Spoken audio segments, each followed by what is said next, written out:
नमस्कार, मैं बरकत त्रिवेदी सी न्यूज भारत पर आप सभी का स्वागत करती हूं।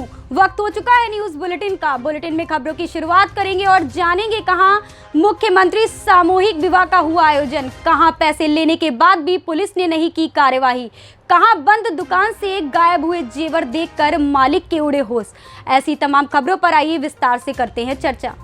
आगरा जनपद के विकासखंड एतमादपुर में मुख्यमंत्री सामूहिक विवाह योजना के तहत 35 जोड़ों का विवाह संपूर्ण रूप से संपन्न कराया गया। सभी जोड़ों को केंद्रीय मंत्री प्रोफेसर SP सिंह बघेल की धर्मपत्नी मधु बघेल आदि लोगों ने सभी जोड़ों को आशीर्वाद दिया। वहीं कार्यक्रम के दौरान मुख्यमंत्री सामूहिक विवाह योजना के तहत मिलने वाली धनराशि व सामान सभी जोड़ों को दिया गया। कार्यक्रम के दौरान सहायक विकास अधिकारी कृषि शैलेंद्र प्रताप सिंह आदि लोगों ने सभी जोड़ों को गिफ्ट दिए। कार्यक्रम किया जा रहा है। माननीय मुख्यमंत्री सामूहिक विवाह योजना अंतर्गत कार्यक्रम का आयोजन किया जा रहा है, जिसमें लगभग 30 जोड़े विवाह के बंधन में बंध रहे हैं जी। इन्हें सरकार की ओर से प्रति जोड़े 51,000 रुपये कुल खर्च किए जा रहे हैं, जिसमें 35,000 रुपये कन्या के खाते में जाएंगे। 10,000 रुपये का आवश्यक गृहस्थी का सामान उन्हें दिया जा रहा है। 6,000 रुपये आयोजन पे खर्च किए जा रहे हैं। इसके अतिरिक्त भी विकासखंड से कई कर्मचारियों द्वारा व्यक्तिगत उन्हें उपहार भी भेंट किए गए हैं, जिनमें सचिव योगेंद्र पाल जी द्वारा, सचिव पवित्रा शर्मा जी द्वारा, मेरे द्वारा भी नवविवाहित जोड़ों को उपहार आज प्रदान किए गए हैं। माननीय मंत्री जी की श्रीमती पत्नी जी ने उपस्थित होकर सभी नवविवाहित जोड़ों को आशीर्वाद दिया है। माननीय प्रमुख महोदया सहित सभी क्षेत्र के महत्वपूर्ण लोग। सर, जिस तरह से देखा जाए ग्रामीण अंचल में गरीब लोग शादी करने के लिए बड़ा दिक्कत होती थी, सरकार की ये योजना जिनसे गरीबों को भी क्या कहना चाहोगे? ये बहुत ही अच्छी योजना है। एक तो इसमें विवाह पे होने वाला जो अनावश्यक खर्च है वो पूरी तरीके से बच जाता है। कार्यक्रम का आयोजन बहुत सादगीपूर्ण और गर्मापूर्ण तरीके से होता है।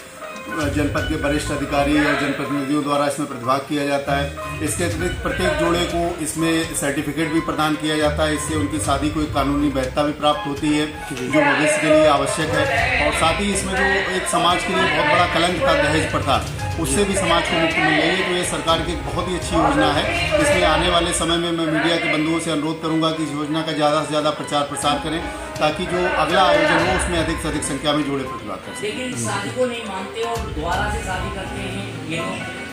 वो देखिए, एक रस्म अदायगी वाली चीज़ होती है, जिसमें कई बार लोग अपने घर में अपने रिश्तेदारों में बाद में रस्म अदायगी करते हैं, लेकिन एक ऑफिशियल जो शादी है वो हम लोग यहीं पे कराते हैं। उसके बाद कार्यक्रम, जैसे हम लोग घरों में भी कई बार शादियां करते हैं तो रिसेप्शन वगैरह देते हैं, उस तरीके के कार्यक्रमों का आयोजन, चूँकि इन्हें यहाँ पे हम लोग लिमिटेड लोगों को बुला सकते हैं, इसलिए वो अपने परिवारजनों रिश्तेदारों को बुला के भी बाद में भी कार्यक्रमों का आयोजन करा सकते हैं। जी प्रमुख जी, आज ब्लॉक पर किस तरह का कार्यक्रम किया गया है?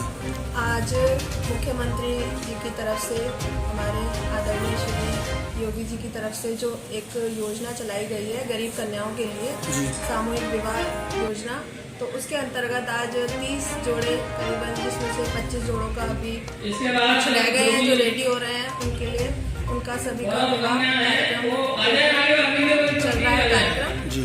तो उसी के तहत उनका विवाह संपूर्ण कराया जा रहा है। जिस तरह से गरीब लोगों की शादियां नहीं हो पाती थी, सरकार की ये योजना है जो अपनी तरफ से सरकार इतना पैसा खर्च कर रही है, गरीब बच्चों की शादियां भी हो रही, क्या कहना है? ये हमारे योगी जी का गरीब कन्याओं के लिए, गरीब बच्चों के लिए बहुत अच्छी योजना है, बहुत सुंदर योजना चलाई गई है। किसी भी सरकार में आज तक ऐसा नहीं देखा, लेकिन इस सरकार में इतनी अच्छी अच्छी योजनाएं जो चल रही हैं गरीबों के लिए सबसे ज़्यादा महत्वपूर्ण है सारी योजनाएं। इस तरह का कार्यक्रम किया गया है। आज ये जो माननीय मुख्यमंत्री जी द्वारा जो योजना चलाई गई है सामूहिक विवाह की, उसी का प्रोग्राम है। यहाँ पर 25 जोड़ों के विवाह हो रहे हैं और बहुत ही शानदार प्रोग्राम है। यहाँ के ब्लॉक प्रमुख और चैरमैन साहब और सब बड़ी बड़ी हस्तियाँ यहाँ पर हैं, और उनके सानिध्य में जब ये ऐसे विवाह होंगे तो निश्चित रूप से उनका जीवन बहुत सुखमय होगा। तो मैंने भी आकर यहाँ पर बच्चों को आशीर्वाद दिया, और बहुत बहुत धन्यवाद हमारे प्रधानमंत्री, हमारे माननीय मुख्यमंत्री जी का, कि जिन्होंने इतनी सुंदर योजना बनाई और हर किसी लड़की को वो सुहाग का सामान दिया जो कभी वंचित, जिस तरह से देखा जाए गरीब लोगों की शादियों में दिक्कत आती है ना, तो सरकार के द्वारा जो योजना चलाई जा रही है, क्या कहना चाहोगे? सरकार के द्वारा जो योजना चलाई जा रही है, इससे मुझे लगता है कि किसी भी गरीब के दिल में ये बात नहीं रहेगी कि हमारी लड़की की शादी होगी या नहीं होगी। कम से कम बहुत ज़्यादा नहीं दे पाएंगे तो इतना तो वो दे देंगे कि उनका जीवन ये लगे कि हाँ ये विवाहित हैं और अच्छे घर में जा रही हैं, और बाकी सब किस्मत होती है अपनी। तो बहुत बहुत आभार, बहुत बहुत। आगरा से सी न्यूज संवाददाता विष्णु बघेल की रिपोर्ट। मामला मऊरानीपुर कोतवाली क्षेत्र के अंतर्गत आने वाले ग्राम बुढ़िया विजरवाड़ा का है, जहां के रहने वाले प्रीतम अहिरवार ने बताया कि उसका विवाद गांव के ही लोगों से सेक्टर पर से निकलने को लेकर हो गया था, जिसके बाद बिना सूचना के पुलिस मौके पर पहुंची और उसे व उसकी घायल पत्नी को थाने लाई, जहां पुलिस द्वारा उसे थाने में बैठा दिया गया और उसकी पत्नी लहूलुहान अवस्था में थाने के बाहर घंटों पड़ी रही और वे थाने के अधिकारियों से गुहार लगाता रहा कि उसकी पत्नी को उपचार के लिए अस्पताल ले जाने दें, लेकिन पुलिस के अधिकारियों ने उसकी एक न सुनी। काफी मिनटों के बाद उसकी पत्नी को अस्पताल छोड़ दिया गया, जहां वो 2 दिन तक अस्पताल में पड़ी रही और पति को पुलिस द्वारा 2 दिन तक थाने में बैठाया गया। इसके बाद पुलिस द्वारा 151 की कार्यवाही करते हुए कुछ पल के लिए छोड़ा गया और फिर दोबारा पकड़कर थाने में बैठा दिया गया। पीड़ित ने ये भी बताया कि फिर से छोड़ने के नाम पर पुलिस में तैनात कुछ बिना वर्दी के सिपाहियों द्वारा 25,000 लिए गए थे और ट्रैक्टर छोड़ने के नाम पर भी 35,000 की मांग की गई। इसके बाद वे अपनी पत्नी को लेकर झांसी उपचार के लिए आया, जहां उसकी पत्नी ने दम तोड़ दिया। पुलिस की कार्यवाही एक तरफा यहीं तक नहीं रुकी, इसके बाद भी पुलिस द्वारा दूसरे पक्ष से मिलकर पीड़ित पक्ष के खिलाफ मामला दर्ज कर लिया गया और पीड़ित की तहरीर को रद्दी में फेंक दिया। पुलिस द्वारा कार्यवाही न करने तथा उपचार के दौरान महिला की मौत हो जाने के बाद गुस्साए परिजनों ने महिला का शव लेकर मंगलवार की सुबह कोतवाली पहुंचे, जहां पर सड़क किनारे शव रखकर प्रदर्शन करने लगे, जिसके बाद मौके पर पहुंची पुलिस द्वारा परिजनों को काफी समझाया गया, लेकिन परिजन अपनी जिद पर अड़े रहे और कार्यवाही की मांग करते रहे। मेरा नाम आनंद है। घटना हुई है? घटना आज हुई है कि मेरी माँ की मृत्यु हो गई है। झगड़ा हुआ? घटना हुई थी खेत पर, पापा और मम्मी गए थे खेत पर, हम लोग छोटी सी दुकान रखे थे, घर पर ही थे। तो पापा लोग वहाँ थे, जब पापा लोगों को पुलिस ले गई दब लगाया, पापा जी ने फोन किया बेटा हम थाने जा रहे हैं, और वहाँ चला पता कि सब लोगों का नाम लिखवा दिया इन लोगों ने झूठा। तो शाम को नहीं गए, सुबह भैया गए हमारे, तो उनको भी बैठा लिया उन्होंने और वो एक जमानत कराई। तो उस जमानत को कोई फायदा नहीं हुआ, उस जमानत का कोई फायदा ही नहीं हुआ। जमानत कराई ना कराई सब बर्बाद हो गए, पैसा भी बर्बाद हो गए, क्योंकि जमानत कराई तुरंत बुला लिया भीतर, फिर बैठा लिया। हाँ फिर से बैठा लिया। ये जमानत ये सरकार ये पुलिस बहुत ही निकम्मी है, बहुत निर्दयी है। पैसा लगे 25,000 रुपया लगे फिर भी बैठा लिया। नाम क्या है उनका? अंकित पनवार है ना, अंकित यादव है या पनवार है, इन्हीं कोतवाल से जी ने लिया था। हाँ लेते ही नहीं है सर, जाते हैं कहते साले तुझे भीतर कर देंगे, तूने किसी और को मारा है। हमारी वो बड़ी माँ, चलिए आइए हम दिखा रहे हैं, चलिए आइए दिखा रहे हैं आपको। ट्रैक्टर को लिए गए तो वो भी मारने के लिए, ट्रैक्टर छुड़वाने के लिए 35,000 रुपये मांग रहे हैं। क्या नाम है आपका? हमारा सर प्रीतम नाम। क्या घटना हुई है? हम अपने खेत की जुताई कर रहे थे, तो हम अपना सरकारी सेक्टर डाले हुए हैं, तो हम सरकारी सेक्टर से आते थे जाते थे, हमारे बाप दादा पुरखा भी जाते थे वहीं से। ठीक है, तो हम अपने खेत के लिए ट्रैक्टर वहीं से निकाल के ले आए हैं। हमने अपने खेत की जुताई कर ली, अपने मियाँ बीवी ट्रैक्टर पर बैठ गए, अब घर के लिए जाने लगे, तो दूसरे दमंग व्यक्तियों ने क्या किया कि ट्रैक्टर बोले सीताराम और रामेश्वर और जुगल और 3-4 आदमी वो थे, और उसका क्या नाम है हम बता रहे, उनकी पत्नी भी थी सीताराम की, और क्या नाम वो मम्मू था। हाँ और एक और था, उसका क्या नाम है दिब्बू था, और 3-4 आदमी वे भी थे। ठीक है, तो हम लोग जैसे वहाँ से निकले तो हमारे ये तो शर्ट हमने दूसरी पहन ली, हमारा पैंट भी फटा, शर्ट भी फटी, हमको खींच के मारा। जब हमको खींच के मारा तो हमने कही ये तो हमको मार देंगे, तो हम भागने लगे, तो फिर उन्होंने फल्ले पड़ के मारने लगे। फिर इतने में हमारी बीवी बोली हमारा आदमी को मार डालेगी, तो लोग भगे तो उसी में मारा, उसमें मार के वो इनने पुलिस को वालों को पहले से सूचना कर दी हो, जब कर दी हो भगवान जाने। तो जैसी गला गली हुई वैसी पुलिस पहुंच गई, 5-6 पुलिस वाले पहुंच गए। अब जैसे आप जानो 100 नंबर फ़ोन लगाए, 100 बार नंबर लगत है तो उस पर क्या जात भाई 1-2 आदमी जाते हैं। अब जब 5-6 आदमी थे पुलिस वाले तो हमने अपनी जैसे भी लस्ट पा के हमने उठा के अपनी रखा और भागने लगे। चलो भाई अपनी बाइक रखे तो उनसे अपने इलाज करवा लिया। पुलिस वालों ने तो छुड़ा वो भागया, हम को वहाँ से उठा के लिया तो बोले फिर बाद में बोलने लगे साले तू मार के ले आया है इसको है। फिर भी उन्हीं की गाड़ी में आए हम बैठ के, पुलिस वालों की गाड़ी में बैठ के आए हम। वहाँ से आए अस्पताल थाने आए, थाने से कही कि साहब हमारी भी एप्लीकेशन ले। बोले तू बैठ अभी। तो हम साहब पीछे की डिग्गी में डले थे दोनों मियाँ बीवी, तो पीछे के पीछे रहे।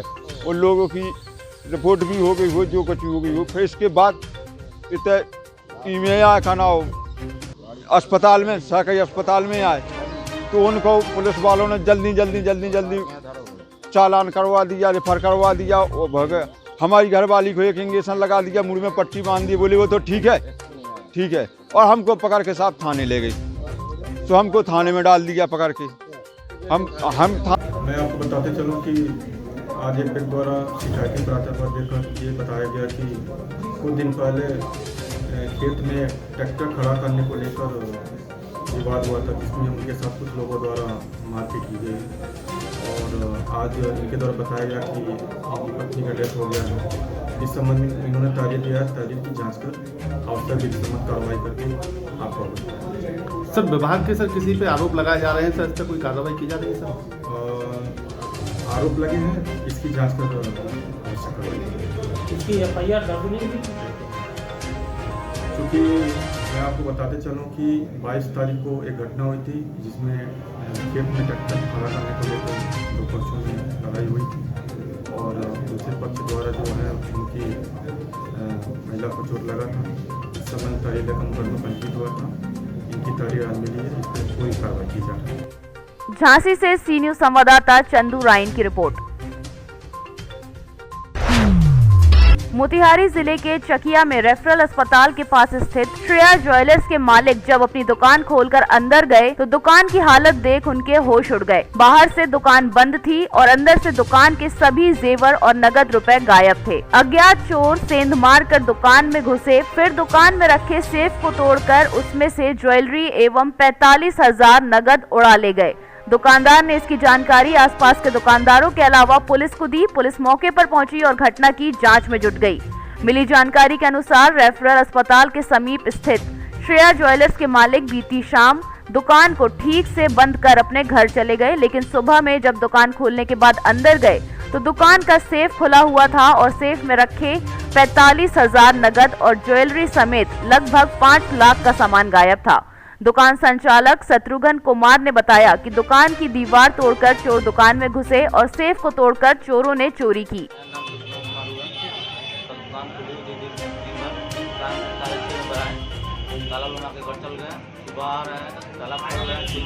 अंदर से देख रहे हैं तो दीवार टूटा हुआ है, लोही टूटा हुआ है। सामान तो था चांदी का सामान करीब 6 kg के आसपास था। सोना का सामान 7 ग्राम लिखा। कैश का 45 हज़ार टोटल गायब है। पूरा 4 ब्लॉक टूटा हुआ है, पूरा खत्म हो गया। कितना बोले चांदी? चांदी 6 kg के आसपास। सोना 7 ग्राम के आसपास। 45,000 कैश। 45,000 कैश। आप कै बजे गए दुकान पर? 6:30 बजे गए। सुबह कै बजे आए? सुबह 4-10 बजे आए हैं। घटना की सूचना आपको कैसे मिली? दुकान खोले हैं, देख रहे हैं पूरा सामान सीधा हुआ है। अच्छा, आप खोले हैं आपकी दुकान? हाँ खोले हैं। तब पता चला है सामान सीधा हुआ है। तो पूरा देखने लग गए तो अंदर से देख रहे हैं दीवार टूटा हुआ है। तो ये घर पे भैया लोग हैं, जब भैया है देख रहा है तो दीवार टूटा हुआ है। आपका क्या नाम हुआ? मेरा नाम से किस नाम से दुकान है? श्रेया ज्वेलर्स। प्रोप्राइटर कौन है? प्रोप्राइटर दिलीप कुमार है। आपके भाई हैं? जी। ऐसे प्रशासन खबर किए हैं का? प्रशासन खबर किए हैं, प्रशासन आए हुए हैं। कितने की लगभग सामान गई होगी आपने? करीब वही 4.5 के आसपास में। नगद समेत की नगद अलग से? नगद समेत 5.5 लाख। 5 लाख। मोतिहारी से सी न्यूज संवाददाता सचिन कुमार अंशु की रिपोर्ट।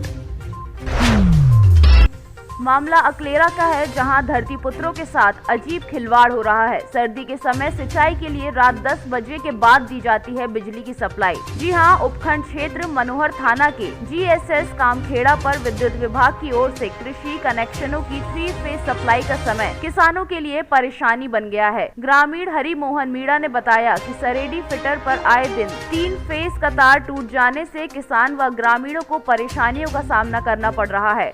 मौजूदा समय में किसान खेतों पर सिंचाई कर रहे हैं। सरकार के अनुसार 6 घंटे किसान को दिन में विद्युत सप्लाई मिलना चाहिए, लेकिन सरकार के इन नियमों की खुद विद्युत विभाग के कर्मचारियों द्वारा अवहेलना की जा रही है। कर्मचारियों द्वारा कभी तार टूट जाने के बहाने बनाकर, तो कभी ब्रेकर बंद होने, तो कभी ट्रिप या लोड शेडिंग का बहाना बनाने के चलते किसानों को आए दिन परेशानियों का सामना करना पड़ता है। किसान बिजली विभाग के कर्मचारी को फोन करते हैं तो उन्हें कोई संतोषप्रद जवाब नहीं मिलता, जिसके चलते किसान कड़कड़ाती ठंड में सिंचाई करने पर मजबूर हैं। पूर्व में भी भारतीय किसान संघ के कार्यकर्ताओं ने उपखंड अधिकारी को किसानों की समस्या से अवगत कराया था, लेकिन प्रशासनिक अधिकारियों के कानों पर अभी तक जू तक नहीं रेंगी। ये आपका नाम क्या है? गोवर्धन। अजय, आप सरेडी लाइन में पढ़ते हो? हाँ। कामखेड़ा जैसे। हाँ। अब क्या समस्या आ रही है अभी? पर समस्या है लाइट की यार। कितनी मिल रही है आपको? काहे नहीं मिली, बात तो घंटों डेढ़ जब मिली, लाइट कहाँ मिली है? तो फिर किस टाइम की मिलती है? रात 10 बजे दे। तो आपको परेशानी आती है कि नहीं आती है? अब रात भर परेशानी इसी को टाइम। अच्छा, कितने बजे से कितने बजे तक आती है रात में? अब रात कोई 5 बजे तक भी आ जाओ, 4 बजे तक भी आ जाओ, घंटों का डाका 5 बजे जाओ। फिर बस यही चीज़ है। आपको जहरीले जीव जंतु का भी डर नहीं रहता है क्या? कशा करांडे जब लाइट दे तो बोनो पड़ा नहीं यार। आपका नाम क्या है? चंद्रप्रकाश मीणा। आपके जो ये 3 फेज लाइन आ रही है, कहाँ से आ रही है? ये कामखेड़ा से सरडी लाइन फिल्टर जा अपना। तो अभी इसमें क्या हो रहा है आज? इसमें कुछ भी नहीं, परसों दिन भी नहीं सर, यह आज भी नहीं, बस पब्लिक सब परेशान जाए बस नहीं मतलब। आप लाइन मैन के फोन करते हो तो क्या बताता है? फोन नाम सर हो तो और फोन उठाओ चाहिए नहीं बस हो तो बस, और रात सुबह टाइम दे सब मन परेशान जाए बस। अभी क्या हो रहा है आज खेत पर लाइट दे ही नहीं बस, पाउन के 3 पे लाइन दे ही नहीं रहे बस, सिंगल पे दे जो भी दोपहर बता था बस, फोन लगाओ परेशानी बताओ पाची हो तो। रात में आती है फिर 3 पे आती तो 3 घंटा था बस। अब परसों दिन दीजिए मुँह भी कोई पान मारना ही बस, अब पब्लिक की परेशान करे बस वो। राजस्थान से सीनियर संवाददाता भगवान सिंह की रिपोर्ट। जनपद उन्नाव के हसनगंज तहसील में जमीनी विवाद सामने आया है, जहां विनय शुक्ला का कहना है कि वो उनकी दादी की जमीन है। साथ ही उन्होंने बताया कि उनके पिता के 3 भाई थे जिनके नाम पर जमीन होनी चाहिए। तहसील में वाद निरस्त होने से विनय शुक्ला ने नाराजगी जाहिर की है। वरासत कराई थी, उसको कोर्ट द्वारा निरस्त कर दिया है, क्या पूरा मामला है? मामला ये है कि मेरे बाबा श्री पंडित छोटेलाल शुक्ला पुत्र जानकी प्रसाद शुक्ला के 3 पुत्र हैं, रामानंद शुक्ला, कृष्णानंद शुक्ला, शत्रुघ्न शुक्ला, पुत्रगण छोटेलाल शुक्ला व दादी श्रीमती मुन्नी देवी पत्नी छोटेलाल शुक्ला। रामानंद शुक्ला मृतक हुए, हम उनके 3 भाई हैं, 3 पुत्र हैं, विजय कुमार शुक्ला, आनंद शुक्ला, श्याम कृष्ण शुक्ला और मेरी माता श्रीमती सोमवती व चाचा कृष्णानंद शुक्ला, शत्रुघ्न शुक्ला, पुत्रगण छोटेलाल शुक्ला। मेरी दादी की मृत्यु हो गई है। मृत्यु के बाद से उनकी जो भी जायदाद है, जो पैतृक है, पंडित छोटेलाल से प्राप्त हुई है। उसमें न्यायालय द्वारा दिनांक 9/11/22 को नायब तहसीलदार औरास की कोर्ट से वरासत विजय कुमार शुक्ला, आनंद शुक्ला, श्याम किशोर शुक्ला, पुत्रगण स्वर्गीय रामानंद शुक्ला व श्रीमती सोमवती शुक्ला, पत्नी स्वर्गीय रामानंद शुक्ला व चाचा सगे चाचा कृष्णानंद शुक्ला, शत्रुघ्न शुक्ला, पुत्रगण छोटेलाल शुक्ला के नाम अंकित कर दी गई। अंकित करके उधर खतौनी में भी अंकन करा दिया गया है, जिसको न्यायालय द्वारा दबाव बना करके उपरोक्त 9/11/22 का आदेश 25/11/22 में निरस्त करा दिया गया, जो गलत है, अवैध। क्या आपकी दादी जो एक्सपायर हुई थी उसके पहले किसी को वरासत करी थी? नहीं, को अपील करी थी? मेरी दादी को जमीन बाबा से प्राप्त हुई थी। बाबा के द्वारा प्राप्त हुई थी। दादी ने अपने जीवन काल में ना तो अपने पुत्रों को कोई वसीयत लिखा पढ़ी किया था। ये हमारे चाचा शत्रुघ्न शुक्ला तहसीलदार महोदय की अदालत में उन्होंने खुद अपने बार कोर्ट पे बयान किए हैं कि मेरी माता मुन्नी देवी से 2 पुत्र हैं, हम यानी कृष्णानंद शुक्ला, शत्रुघ्न शुक्ला, और इनके अन्य कोई नहीं है। मेरी माता मुन्नी देवी ने अपने जीवन काल में किसी को कोई वसीयत वगैरह नहीं लिखी।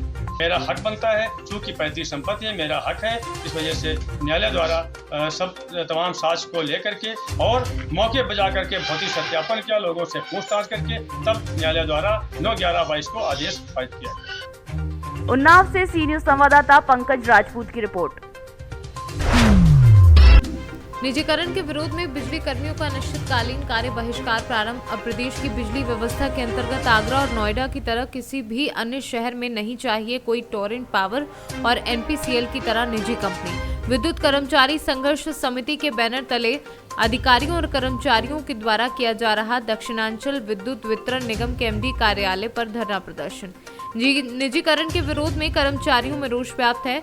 निजीकरण सहित 15 सूत्री मांगों को लेकर विद्युत कर्मचारी प्रदर्शन कर रहे हैं और मांगे नहीं पूरी होने तक कार्य बहिष्कार जारी रहेगा। प्रदर्शन के अंतर्गत शाम को विद्युत कर्मियों द्वारा निकाला जाएगा मशाल जुलूस।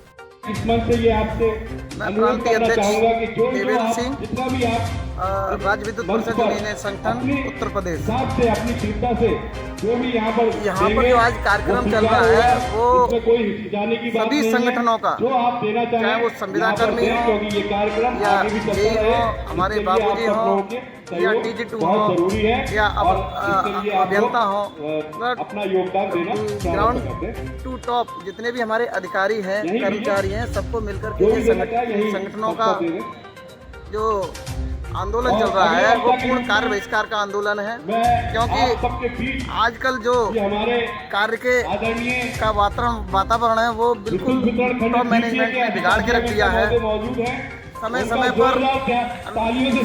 पर लोगों का उत्पीड़न, शोषण हो रहा है और शोषण और उत्पीड़न इसलिए किया जा रहा है टॉप मैनेजमेंट द्वारा कि लोग स्वेच्छा से इस विभाग को छोड़ के भाग जाएं। और जैसे यहाँ पर टोरेंट को बेच दिया है और नोएडा में भी प्राइवेट कंपनी को बेच दिया है, ऐसे ही अगर छोड़ के भागें तो अन्य हम लोगों को नक्कारा साबित करते हुए और अन्य जगहों को भी ये बेचना चाहते हैं। बिजली कर्मचारी उत्तर प्रदेश बिजली कर्मचारी संघ का जिला सचिव विष्णु प्रसाद शर्मा मेरा नाम है। मैं मूल रूप से बताना चाहता हूं कि जैसे आगरा में आप लोग देख ही रहे हैं कि जो प्राइवेटेशन हुआ है, निजीकरण सबसे बड़ा प्रमाण है कि हमारे प्रदेश की सबसे बड़ी बदसूरती और उसका जो दुरुपयोग हो रहा है और निजीकरण के द्वारा जो विभाग का नाश हो रहा है उसको हम रोकना चाहते हैं। सबसे बड़ा प्रमाण है टोरेंट। पब्लिक यहाँ पे त्राही त्राही मची हुई है, पब्लिक पूरी परेशान है और ज़बरदस्ती उससे अनाधुन बिना किसी उसके पैसा वसूला जा रहा है। सभी का उत्पीड़न हो रहा है और कोई भी शिकायत वहाँ पे सुनी नहीं जाती और जब कोई शिकायत के लिए जाता है तो हमारा विभाग भी हाथ खड़े कर देता है, जबकि वो हमारा फ्रेंचाइजी है। हमारे विभाग के किसी भी अधिकारी का कोई अंकुश नहीं है और ऐसी स्थिति है। हम चाहते हैं देश का भला, इसी वजह से और टोरेंट हम नहीं चाहते किसी भी स्तर पर प्रदेश में किसी भी जिले में हम और टोरेंट नहीं आने देंगे, चाहे हमें किसी भी हद तक की लड़ाई लड़ना पड़े। आगरा से सीनू संवाददाता अनुज उपाध्याय की रिपोर्ट। बलरामपुर में श्री राम विवाह के शुभ अवसर पर ग्राम मदरहवा प्रेमनगर में श्री राम कथा शिव कुमारी सपना देवी द्वारा बहुत ही मनमोहक ढंग से सुनाया गया, जिसमें श्री राम विवाह के साथ राजा हरिश्चंद्र के दानवीरता का प्रसंग प्रमुख रूप से बताया गया और साथ ही श्री राम लीला का मंचन कलाकारों द्वारा प्रस्तुत किया गया, जिसमें आसपास के गाँव से काफी लोग सम्मिलित हुए। बलरामपुर से सीनू संवाददाता गोपाल शुक्ला की रिपोर्ट।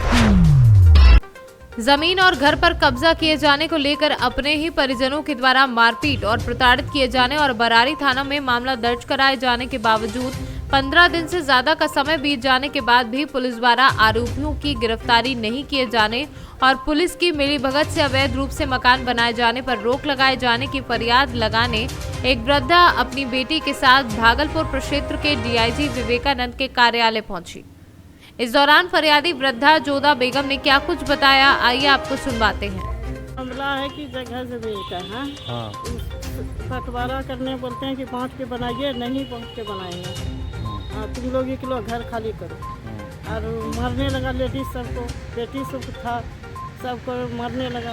घुस के अब जब 5 भाई मिल के मरने लगा। मरने के बाद मेरा पति नमाज पढ़ के आया, उसको ही बोली हम लोग को छोड़कर उसी को डंगाने लगा। उस पर हमारी बेटी सो गई, वो हाथ अब बचा, खंती लेके, कोदरा लेके थाना गए था ना? थाना बरारी थाना गए थे वो लोग कुछ नहीं सुनता है। तो जाओ, पूरा कुछ नहीं। यहाँ डीआई साहब के पास आए, क्या बोले? डीआईजी साहब बोला कि जाओ बरारी थाना जाते हैं, कुछ सुन भी नहीं करते। अभी डीआईजी साहब से बात हुई ना, क्या बोले? बोले इसके वहाँ थाना आ जाओ, बरारी थाना आ जाओ। क्या नाम हुआ आपका?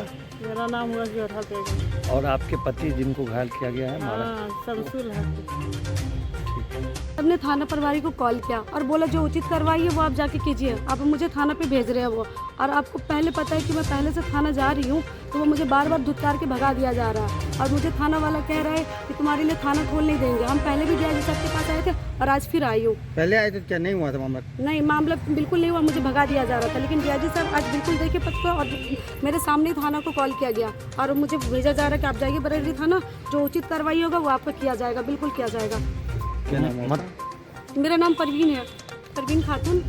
मेरे पिताजी मोहम्मद शमसुल, जिसको मार करके हॉस्पिटलाइज कर दिया गया। भागलपुर से सी न्यूज संवाददाता राहुल कुमार सिंह की रिपोर्ट। जनपद कासगंज में आज मुख्यमंत्री सामूहिक विवाह समारोह का आयोजन किया गया, जिसमें जनपद के सभी ब्लॉकों में करीब 265 जोड़े वैवाहिक बंधन में बंधे। जहां गायत्री परिवार ने विधि विधान के साथ विवाह संपन्न कराया, वहीं जनपद के विकास भवन में ब्लॉक कासगंज और सोरू के साथ 121 जोड़े वैवाहिक बंधन में बंधे, जिन्हें जिलाधिकारी हर्षिता माथुर, सीडीओ सचिन कुमार, डीडीओ संजय कुमार एवं सदर विधायक देवेंद्र राजपूत, भाजपा जिलाध्यक्ष केपी सिंह सोलंकी ने आशीर्वाद दिया। सामूहिक विवाह रखा गया है, यहाँ पर कितने जोड़ों ने वैवाहिक बंधन में? हमारे सरकार की योजना है और माननीय मुख्यमंत्री जी की योजना है ये। हमारी जो क्षेत्र की गरीब बेटियाँ हैं उनके कामों की शादी की जाए, जो गरीब व्यक्ति हैं वो उनकी शादी नहीं कर पाते हैं। ऐसे हमारे यहाँ पर 21 जोड़ों की शादी हो रही है, जो 70 जोड़े कासगंज ब्लॉक के हैं, 41 जोड़े सोलह ब्लॉक के हैं और 8 जोड़े कासगंज नगर पालिका से हैं और 2 जोड़े बेलनाम से हैं। इस तरह से 121 जोड़ों की शादी हो रही है। हमारे सरकार की बहुत अच्छी योजना है। माननीय मुख्यमंत्री को बधाई देना चाहता हूँ कि सभी गरीब बेटियों के हित का कार्य कर रहे हैं। बार बार धन्यवाद देना चाहता हूँ, बधाई देना चाहता हूँ माननीय मुख्यमंत्री जी को। तो ये गरीबों के लिए बहुत अच्छी योजना है। कासगंज से सी न्यूज संवाददाता मानपाल यादव की रिपोर्ट। बहराइच में नकली भारतीय मुद्रा 3.5 लाख व 4,40,000 नेपाली रुपया, 1 अदद मोटरसाइकिल व 1 देसी तमंचा, 315 बोर, 2 जिंदा कारतूस व 4 अदद मोबाइल, 3 अदद मीडिया आईडी कार्ड सहित 2 नफर अभियुक्तों को गिरफ्तार करने में सफलता हासिल की है। वरिष्ठ पुलिस अधीक्षक महोदय बहराइच के कुशल निर्देशन में जनपद बहराइच की थाना मूर्तिया टीम और एटीएस टीम की संयुक्त टीम द्वारा एक बड़ी बरामदगी सुनिश्चित की गई है। थाना अध्यक्ष मूर्तिया श्री शशि कुमार राणा और एटीएस के उप निरीक्षक रवि प्रकाश को मुखबिर के जरिए ये सूचना मिली थी कि कुछ अभियुक्तगण बिना नंबर की मोटरसाइकिल से सुजौली उर्रा जाने वाले रास्ते पर गुजरेंगे। तो इन लोगों ने लाल बोजा 26 नंबर पुल पर वहाँ पर 2 व्यक्तियों को गिरफ्तार किया गया। गिरफ्तार व्यक्ति प्रीतम सिंह उर्फ सोनू उर्फ डॉक्टर,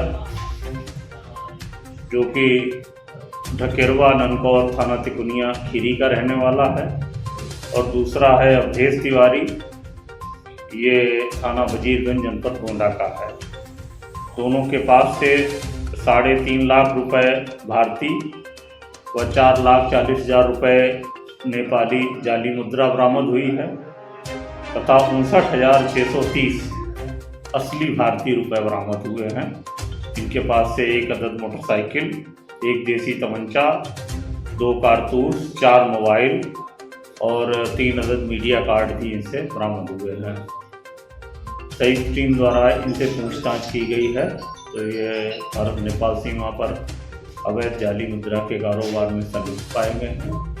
विभिन्न इसमें केंद्रीय एजेंसियां इनसे कड़ाई से पूछताछ कर रही हैं।